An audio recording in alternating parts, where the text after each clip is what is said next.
काशी विश्वनाथ का दर्शन कराते हुए हम इस कहानी को शुरू करते हैं। प्रीति करो महादेव से, मत मांगो फल दाम, तज कर फल की कामना, करिए भक्ति निष्काम। एक गौरैया पक्षी का जोड़ा एक बड़े से शिव मंदिर में उसके पास स्थित पेड़ पे रहा करती थी और उस शिव मंदिर में जब भी पूजा पाठ सुबह शाम जब भी आरती होती तब वो दोनों पक्षी, वो दोनों चिड़िया उस मंदिर में आते और भगवान शिव का आराधना करने लगते और घंटों घंटों बैठे महादेव की भक्ति में लीन रहते। इतनी भक्ति करते, निराधार भक्ति करते कि उन्हें अपने तन मन का, अगल बगल के होशो हवास का कोई पता नहीं रहता। उन दोनों पक्षियों का रोज का यही नियम था। सुबह शाम जब भी मंदिर में घंटी बजती, आरती होती, तब वे पक्षी उस मंदिर में पहुंच जाते और भगवान शिव का आराधना करने लगते। उसके बाद अपने बच्चों के लिए और अपने लिए चारा पानी का व्यवस्था करते। उन दोनों पक्षियों का, दोनों चिड़ियों का यही रोज का नियम था। और दोस्तों, उसी मंदिर के बगल में थोड़े ही दूर पर एक बूढ़ी माँ का घर था। उस बूढ़ी माँ को कोई संतान नहीं थी। उनके आगे पीछे देख रेख करने वाला उनका कोई नहीं था। वो अकेले अपना जीवन व्यतीत कर रही थी और उस बूढ़ी माँ को पक्षियों के प्रति बड़ा लगाव था। वो चिड़ियों को, पक्षियों को बहुत प्रेम किया करती थी। उनके लिए रोज नित्य प्रति अपने घर के छत पर पानी, दाने, ये सब चीजें डाला करती थी। उस बूढ़ी माँ का यही काम रोज का था और वो दोनों चिड़िया उस बूढ़ी माँ के छत पे आते और आसानी से दाना चुगते, खाते पीते और उसमें से कुछ अपने बच्चों के लिए अपने साथ ले जाते। इसी तरह उनका जीवन व्यतीत हो रहा था। उस बूढ़ी माँ के कारण उन चिड़ियों का पेट भर रहा था और साथ ही वो आराम से निश्चिंत भगवान शिव का आराधना कर पा रहे थे। अब इसी तरह दिन गुजर रहे थे। एक दिन की बात है, वो बूढ़ी माँ बीमार हो जाती है। वो अपने बिस्तर पर पड़ जाती हैं। उनका बहू बेटा तो कोई था नहीं कि उनका उपचार करता, उन्हें दवाई वगैरह लाता। अब बूढ़ी माँ बिना दवा के, इसी तरह बिना सेवा बिस्तर पर पड़ी रहती। अब वो अपने छत पर दाना पानी नहीं डाल पा रही थी। अब जब वह गौरैया पक्षी उस बूढ़ी माँ के छत पर दाना चुगने के लिए आते तो वहाँ दाना पानी नहीं देखते हैं। तो वो सोचते हैं कि बूढ़ी माँ कहाँ चली गई, दाना पानी क्यों नहीं डाल रही हैं। इसी तरह 2 दिन बीतते हैं, 3 दिन बीतते हैं। धीरे धीरे वो बूढ़ी माँ कमजोर होने लगती है। बिना दवाई दर्पण के एक दिन उनकी मौत हो जाती है। अब जब वो पक्षी देखते हैं कि बूढ़ी माँ का कोई पता नहीं चल रहा है और छत पर दाने भी नहीं डाला जा रहा, तो वो घबरा जाते हैं। वो बहुत ही परेशान होते हैं और उस बूढ़ी माँ को पूरे गांव में आसपास ढूंढने लगते हैं, खोजने लगते हैं। खोजते खोजते दोनों थक जाते हैं। तो उसमें से जो मादा गौरैया थी, वो अपने पति से कहती है, स्वामी, बूढ़ी माँ का कोई पता नहीं चल रहा है। बूढ़ी माँ कहाँ चली गई? वो हमें दाना पानी दिया करती थी और अन्य पक्षियों का देख रेख किया करती थी। वो कहाँ गई? हमने इतना उन्हें ढूंढा लेकिन वो मिली ही नहीं। अब हम क्या करें?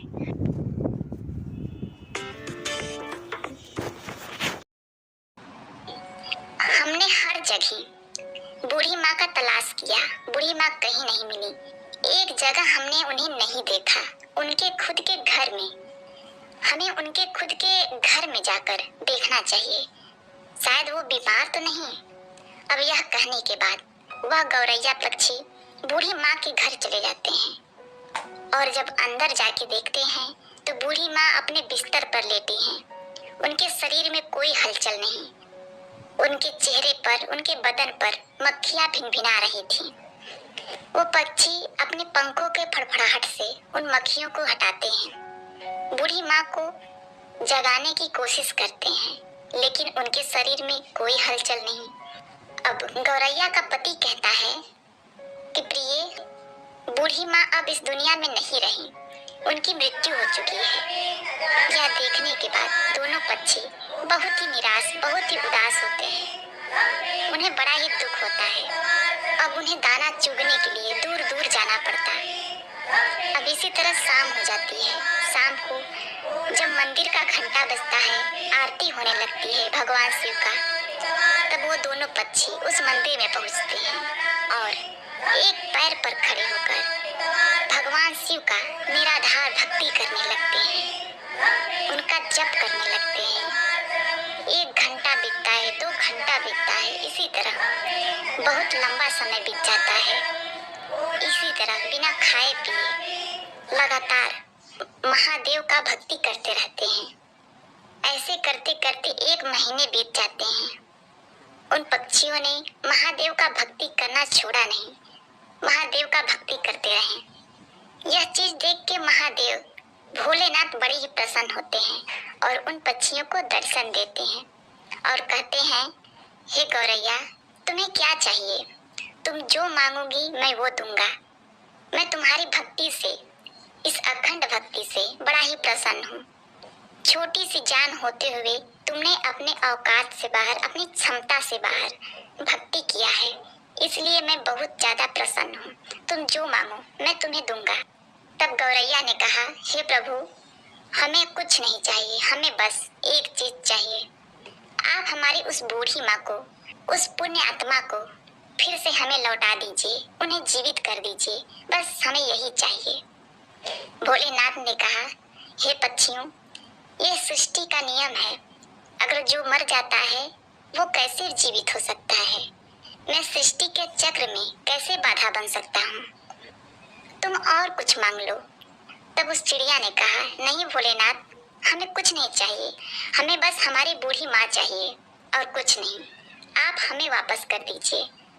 तब भोलेनाथ ने कहा, पक्षियों, अब वह बूढ़ी माँ का शरीर गल चुका है, उसमें से कीड़े निकलने लगे हैं, उनका शरीर छत बिछत हो गया है, मैं उन्हें कैसे जीवित कर सकता हूँ? उनका शरीर ही ठीक से नहीं रहा तो उसमें प्राण कैसे फूंकूं? तब वो दोनों पक्षी, दोनों पति पत्नी हट करने लगते हैं और कहते हैं, प्रभु, आपने हमें वचन दिया था कि तुम जो मांगोगे मैं दूंगा, तो प्रभु आप अपने वचन से पीछे हट रहे हैं। हे भोलेनाथ, आप अपने वचन से फिर नहीं सकते। तब महादेव ने कहा, हे पक्षियों, तुम्हारे हट के आगे मैं विवश हूँ और अपने वचन के आगे। अब इस प्रकार भोलेनाथ ने और उस बूढ़े माँ के छत बिछत शरीर को सही किया, फिर उसमें प्राण फूंक दिए। अब इस प्रकार वह बूढ़ी माँ फिर से जीवित हो गई। अब अपने सामने भगवान भोलेनाथ को देखकर वह बूढ़ी माँ भाव विभोर हो जाती हैं, बड़ा ही प्रसन्न होती हैं, कहती हैं, हे प्रभु, मेरे जन्मों जन्म के दुख, जन्मों जन्म के पाप आपके दर्शन मात्र से कट गए। आपने मुझे दर्शन दिया। हे प्रभु, मैंने ऐसा क्या पुण्य किया था कि आपने मुझे जीवित कर दिया? तब भगवान शिव ने कहा, हे बूढ़ी माँ, तुम्हें मैंने तुम्हारे कारण नहीं जीवित किया है, मैंने तो तुम्हें उन दोनों पक्षियों के लिए जीवित किया है। उन दोनों पक्षियों ने मेरा निराधार भक्ति किया, दिन रात बिना अन्न पानी ग्रहण किए मेरी पूजा की, एक पैर पर खड़ा होकर मेरा आराधना किया। इसी कारण मैंने उन्हें आशीर्वाद दिया। उन्हीं की वजह से तुम आज जीवित हो, इस धरती पर हो। वो पक्षी कोई और नहीं जो तुम्हारे छत पर, जो गौरैया पक्षी का जोड़ा रोज दाने चुगने आता है, उसी ने ये भक्ति की है, उसी के कारण तुम आज जीवित हो। अब उस बूढ़ी माँ ने दंडवत प्रणाम किया और फिर भोलेनाथ वहां से अंतर ध्यान हो गए। फिर वह बूढ़ी माँ फिर से अपने छत पर दाने डालने लगी, पानी रखने लगी और वह पक्षी, वह गौरैया पक्षी का जोड़ा उस माँ की छत पर आते और पानी पीते, दाना चुगते। तब उस बूढ़ी माँ ने उन गौरैया पक्षी से कहा, हे पक्षियों, तुमने मुझे जीवन दान दिया है, भगवान भोलेनाथ का आराधना किया, अपने लिए नाम आराधना किया, अपने लिए ना मांगकर मेरे लिए मांगा। हे पक्षियों, मैं ये चाहती हूँ, तुम मेरे घर पर बस, तुम मेरे घर पर ही वास करो और नित्य प्रति मेरे आंखों के सामने रहो। अब यह सुनने के बाद उस बूढ़ी माँ का प्रस्ताव वो दोनों पक्षी स्वीकार करते हैं और उस बूढ़ी माँ के घर आकर रहने लगते हैं। इसी प्रकार दिन बीतने लगते हैं और उस बूढ़ी माँ का चर्चा गांव-गांव में फैलने लगता है। दूर दराज तक फैलने लगता है कि एक बूढ़ी माँ है जो मरकर भी जीवित हो गई और उनमें अजीब सी शक्ति आ गई है। अब इसी तरह उस बूढ़ी माँ के पास धीरे धीरे करके एक एक लोग जिनको कोई दुख रोग होता उनके पास आता और अपना कारण बताता। भगवान भोलेनाथ के नाम पर पूजा पाठ कर दिया करती। तब उन लोगों का दुख दूर हो जाया करता। धीरे धीरे लोग ठीक होने लगे। अब उस बूढ़ी माँ का ख्याति दूर दूर तक फैलने लगा और दूर दूर से लोग उस बूढ़ी माँ के पास अपना इलाज कराने, अपने तकलीफों को दूर करने के लिए आया करते। अब इसी प्रकार बहुत दिन हो जाता है और वह बूढ़ी माँ जीवित उसी स्थान पर, अपने उसी घर पर समाधि ले लेती हैं।